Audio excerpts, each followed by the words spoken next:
You ask Tiger to solve.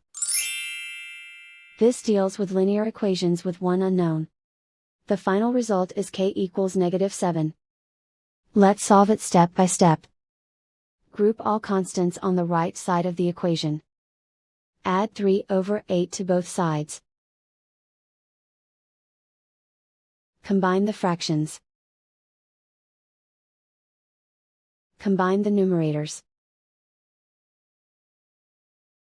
Reduce the zero numerator. Simplify the arithmetic. Combine the fractions. Combine the numerators.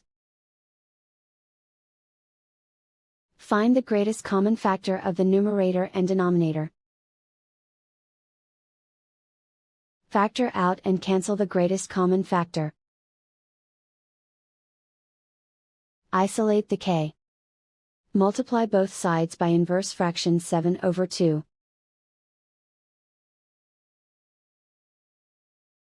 Group like terms. Multiply the coefficients. Simplify the fraction. Multiply the fractions. Simplify the arithmetic. And so the final result is k equals -7.